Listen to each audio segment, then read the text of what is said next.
Okay, we are live. We're live. We're live. We're live. Okay, I think this is sufficient light, and I'm gonna see if I can get a little bit more light because I'm not like the best lighting person ever, but yeah, it's a tiny bit more light. Okay, and it's very hot in here, so I'm going to turn the air on. Okay. Oh, it's currently 77 degrees in my place, so let's turn that down to about 74. And let's get rocking and rolling. And then finally, I'm going to take this link, wherever this link is.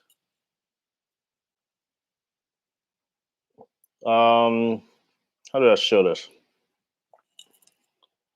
Let's see.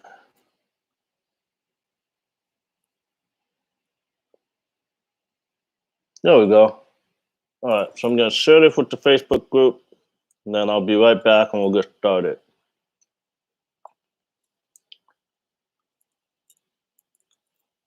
Doop, doop.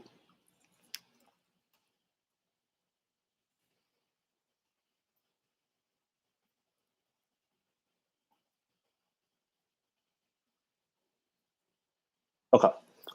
So, it's been a few weeks, so very glad to be on here today.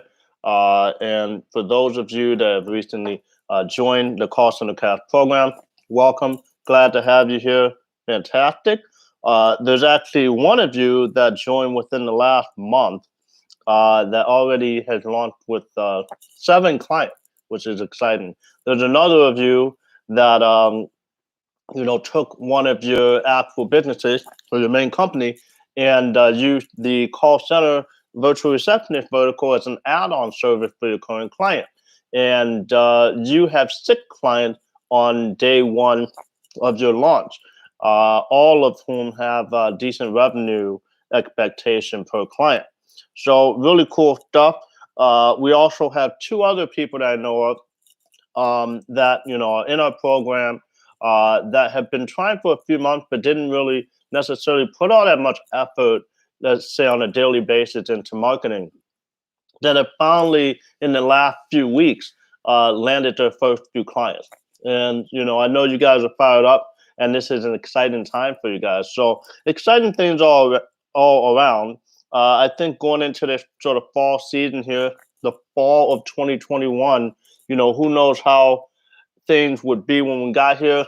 Turns out we still got some stuff that we're dealing with, but really cool to see you guys making progress and putting in that work, making move. So I got a few questions. I'm going to rapid fire through this a little bit because it's going to be a short session. I promise the session next week going to be a little longer, but I've got some questions that have come in over the last few weeks that I'd like to answer. And if anybody happens to be on this live chat right now or that comes in, make sure you ask whatever questions you have, because I will prioritize answering those questions as opposed to the one that are written in front of me right here on my phone. So, first question is, how do you make a call center company stand out? Well, it's a very good question. Certainly a question that when people are in the launching process ask a lot. I would say just about everyone at least had that under consideration. Oh yeah, I see other people launching call centers. How do I personally stand out? There's a couple ways in which to do it. The way that I typically stand out whenever I do anything is I just tend to focus on the way I brand myself and the way I present the company, which is really just branding and strategy. And what I found in just about everything I've done, which are simple businesses, right? I'm not starting things that are usually cutting edge technology startups, although whatever. When it comes to the service businesses, uh, if we're staying away from like the cutting edge technology startup, a lot of times the big competitors aren't the most cutting edge. And so having a web presence that makes it look like you were started recently and you're cutting edge is already a nice look. It's a good look for those that are considering, different options in the space that you're now entering. So branding can make a difference. I've had many people that signed up, especially early on, that were like, oh yeah, I looked at different sites, but I went to your site and it just really stuck out to me, and I just, just felt like a company I wanted. Like seriously, they looked at the website, liked the site, and ended up signing up, and they told me about it. So I'm sure there were others that did that and didn't tell me about it, but that it was a factor. Another way to stand out is to sort of be in a situation where you find some type of angle. When I first started, my sort of angle was that, most of the competitors in the space, anybody can pick up the phone. Well, the one angle that we had was we had a small group of agents. We started with two. And as we grew, we got to like, four agents, five agents, six agents. And when we had four agents, we started telling people, oh, yeah, it'll be a small group of agents that are taking your call. And what we realized was that there were some people that liked that because they could, learn all the agents' names and have familiarity. And what we found is that as we grew, it was nice to have teams of agents. And so one way we stood out was saying that we had teams of agents, small teams of agents that would get to know your company a bit better, have better familiarity, and answer the calls in a way that projected the familiarity. We would know the repeat callers or customers better. The customers would, get to know certain people, and with that, in mind, it much more closely mirrored the experience of having that in-house receptionist that we're trying to emulate when we start these types of companies in the virtual receptionist space. Anyway, so, just find some type of angle, something that makes sense for what you're doing and what you want to do. I would say try to stay away from things that have you going too far outside the business model in terms of things that you're willing to do. The reason that we're doing what we're doing in terms of, what we offer as part of our service offering with Vicky Virtual before I sold it, the reason Vicky Virtual does it that way is because those services are positioned in a way that's scalable. If you do things differently from what is scalable, you can land some clients maybe a little bit more easily, maybe 5 to 10% more easily, but it'll be far harder to service them. And you'll be in a position where you're beholden to a few clients and sort of stuck at a very early low plateau, not able to really, pick your business up because you're too handcuffed by the amount of extra effort you have to put in to take care of your current small number of clients that you're doing a lot for. So, standing out can come down to just branding. It can come down to finding an angle. There are people that try to do a little too much, in my opinion, and I would try to avoid that if I were you. Another question that came in, and for those of you that just hopped on, how you guys doing? Say hi, please. If you have any questions, feel free to ask. I'll answer here. I'm gonna only be on for another 10 minutes or so today, so I'm rapid fire today. All right, number two, why did you start your call center company? So that's actually a pretty simple question. The reason I started my call center company was strictly out of opportunity and necessity. I had a cleaning company. I've told this before, so some of you know this, but I had a cleaning company that I started and was working on with my dad for the past year at the time. We were doing about 15,000 a month in revenue, which translates to about 100 jobs a month, 100 cleaning jobs that we hired people out to do. And so there was a good amount of calls that were coming in for potential cleaning job, potential booking. I was at the point where, I personally didn't want to take all of those calls anymore. So I started looking into answering services. And during that research period, I realized that the offerings weren't really all that impressive, and they seemed like something that I could emulate myself. And so I set about reverse engineering, what I could. I didn't have any type of mentorship, certainly didn't have the call center craft program that I present to you guys today. And so there was a lot of trial and error, a lot of unnecessary spending, especially after a few years. But, obviously it worked out very well. And so we started the call center company to fulfill a need that we had for ourselves, that I realized in our situation, there would be many other businesses, if not most, that would at some point need this type of service. Okay, number three, how did you handle difficult clients? That's a really good question. So, difficult clients, difficult clients are difficult in different contexts depending on the type of business you're dealing with, right? So let's first define, what the typical difficult client when it comes to this type of service. So in general, the more difficult clients are going to be basically more anal. So they are paying a lot more attention to how fast each call is answered. The which is not all that hard to satisfy. They're going to pay a lot of attention to the notes that the agents are taking and sending. So you'll have to learn, what is it that your client like to have in terms of information. What we found is that if you're simply putting in, one quick sentence, probably not enough.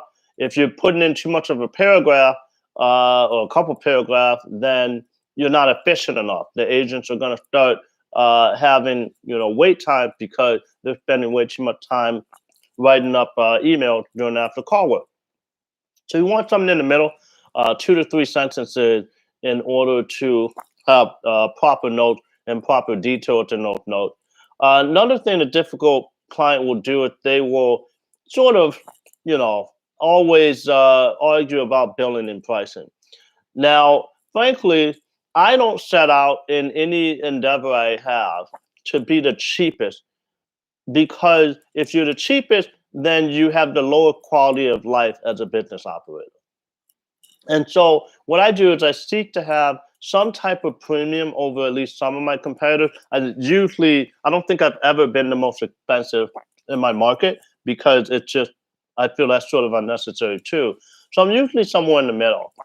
And being somewhere in the middle, especially in a sort of niche that's already more premium than the answering service niche, can give you a really nice um, sort of margin in this. And so the point is that there might be some people that say, oh, this is cheaper. Well, the reality is that this is a labor intensive business. And so you're going to have to deal with payroll. And payroll is not something that you can really, like make much lower without sacrificing the quality of service that you're offering for your client. And so most clients are going to understand that. Sometimes a client won't understand it as much. They won't see the value as much, especially in the first month or two that they're using you. Hey, Mark, good to see you, man. In the first month or two that they're seeing you or using your service. And so, you can either try to work it out with them, which usually isn't too difficult. I have given like small monthly discount to retain clients. I'd rather retain client at say a 30% margin for 2 years or 1 year than, have somebody for 1 or 2 months at a 40% margin just to make sure I make all of my margin. It is important, especially early on, to be willing to be a little bit flexible in order to land those clients and that critical revenue that you need early on. And frankly, a lot of the other companies are not willing to bend the rules or the pricing that much. But you're the owner of the company; you can do whatever you want. So, use that to your advantage when you're working stuff out.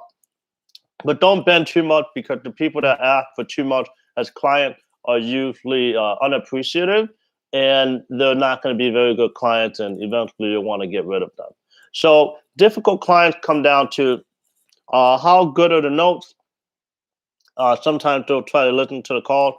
So make sure that you're doing what you're supposed to do on the call. Make sure you're doing what you're doing in terms of providing decent notes, and make sure that the billing is something that makes sense for them. If those things are the case, then there's literally nothing that anyone can ever complain about ever. And I know it sounds easy, but really it is. 98% of our clients were happy, and like 80% of them never really talked to us at all because it's just not necessary. You're answering the phone, you're doing simple things, and if you do it right, they have no reason to talk to you all the time. Hey, Mark, if you have any quick questions, man, I'm going to be on about 5 more minutes, so make sure you ask it. Okay, was it hard starting your own business? Well, by the time I started this business, I had been at it with some failed ventures, but I had also been like a full time business owner for like 3 years at that point. And so, yeah, Mark, I'll answer that in just a second. So in terms of starting this, I knew exactly what to do. It was a problem that I knew I was solving for my own existing company, and so I knew other companies would have this issue, and there were other people in this group I was in that was asking for this service already and were being recommended to who would eventually be my competitor. So I knew the market was there. I knew exactly the type of client I'd be serving. I had the pricing, figured out. I just, based it off of current existing offerings, and I did some simple napkin math and just slowly figured it out. Again, it would have been nice to have a mentor and fast track it with the course, which would have made things blow up a lot more quickly. But the fact is, at the crux of it or the whatever of it, for me, this wasn't a very difficult business to get going. Now, if I were a first time entrepreneur, I honestly don't know if I would have pulled this off. And I'm being real about that. I remember, I haven't thought about this much recently, but I do remember around the time, the cleaning business felt like a level one in terms of skill to get going.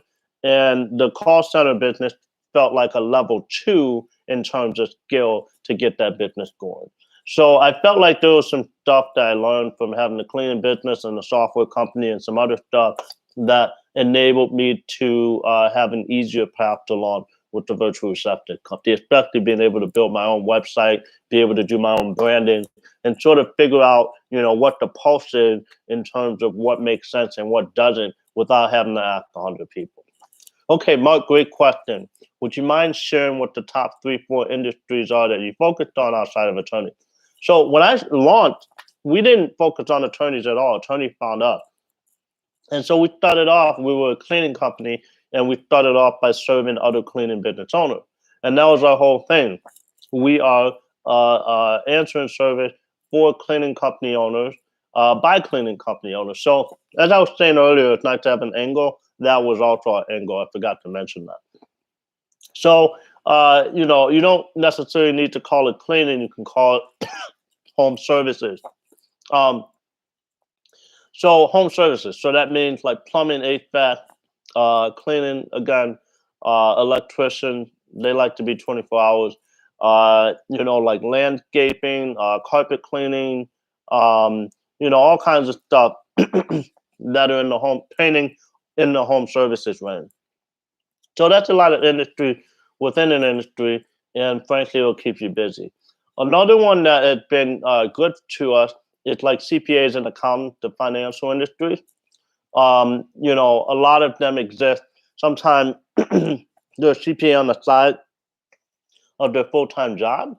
And so, they can't pick up the phone during their day job, but especially during tax season, they want to be able to pick up the phone. So they'll use a service like ours, cost a couple $100 a month, and they're landing, 2 to 3 times the client because they're picking up the phone instead of someone else. If I were to name one other industry, it would probably be marketers. There's some digital marketing companies out there that are small, want to appear large. So it's nice for us to make them look like they have an entire in-house receptionist.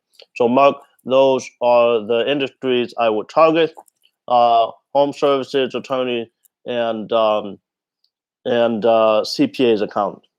Outside of that, I don't think it's very necessary, unless there's a specific industry that you personally have experience in, and you know exactly how to, get to different contacts and connect within that industry.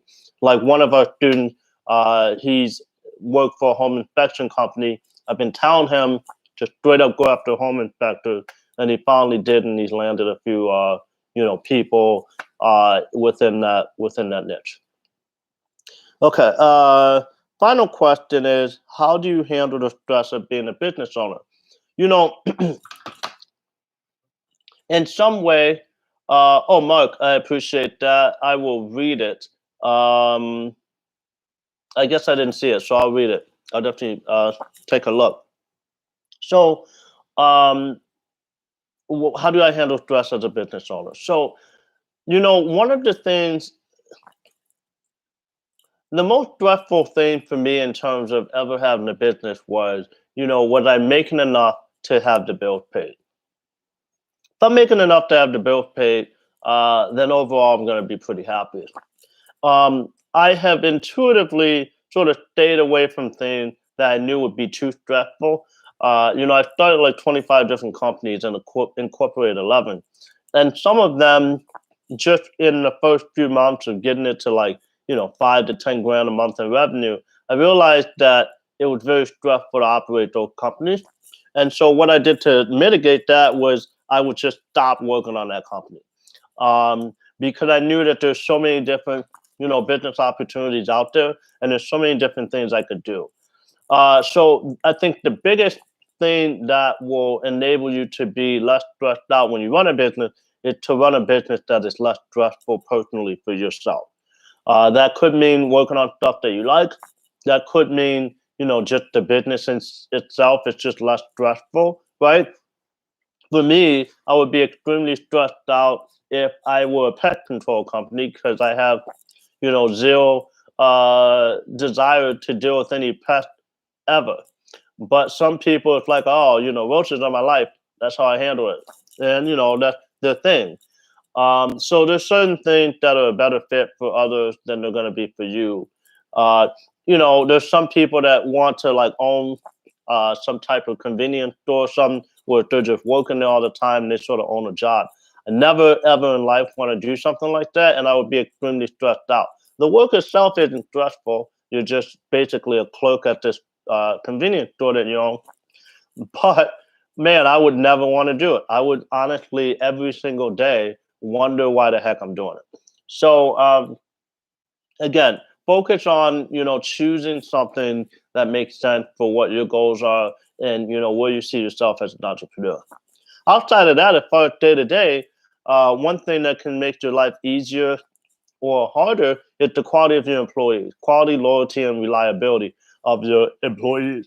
So it's very important that you focus on hiring people that are good. Hire slowly, fire quickly. If you have people that are doing the job, then you're getting less management time out of yourself to get them doing the job. Your customers are going to be happier. You're going to perform better as a company. If you have employees that aren't very good, you're spending more time managing them and getting them up to speed and having them do what they're supposed to do, then you have to, work on the business. And so you can't grow the business because you're, like constantly hand holding and babysitting bad employees. So make sure you have good employees. And then the third thing is make sure you take some time to yourself. There's a lot of people that think you need to work 80 hours in order to make things happen. And they just feel like that's the thing business owners and entrepreneurs do. I can promise you that's not the case. And when you get outside of the mindset of this is what I have to do, say there's a gun in your head and someone says, listen, I swear to God, sorry to swear to God, but somebody has a gun in your head and they're like, listen, you absolutely have to get the same amount done in half the hours. You have to. In 90 days, you absolutely have to do half the hours of work and get the same amount done and maybe even grow the company 5%, or else you die. You have to. If anyone were forced to really do that and they're working 80 hours a week, I promise you 90% of them will find a way to do it. Unless they're a store clerk or something where they have to be there or else they lose their margin. If it's some type of business like the call center thing or whatever, and they're not the only one on the phone, they will find a way because you start to realize there's certain things that you don't have to do that you can automate. There's certain things you can delegate to other people. There's certain things that aren't so critical that you personally have to handle it.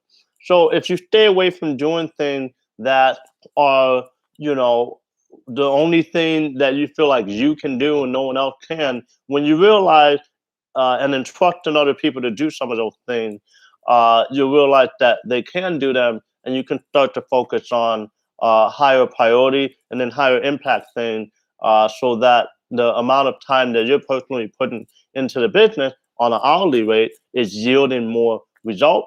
And that's the type of thing that makes your life and your whole mental psyche a lot less stressed out. So that's it. Pick a business that's a decent fit, have good employees, and make sure that you're using your time wisely and sort of doing an audit of the work that you're putting in. to make sure that that time is in fact being used wisely and that you're not just busy because you have to be busy. So I hope this was helpful for everyone. Again, this is a shorter call. I'm going to do a much longer one next week and ongoing for at least the next several weeks, every single week. I apologize for the last few weeks, been really crazy, but we are back. So I appreciate you guys being on here. If you have any other questions, feel free to ask, after this, and I'm happy to answer them in the comment. But if you're not already a subscriber, make sure you like and subscribe so that you can be notified when I do another of these. And frankly, if you're interested in learning how to build a virtual receptionist company a lot more quickly with a much better path, and something that can make you a lot of money, then make sure you check out the program callcentercare.com/home. So thanks a lot. Appreciate you guys watching, and have a good evening.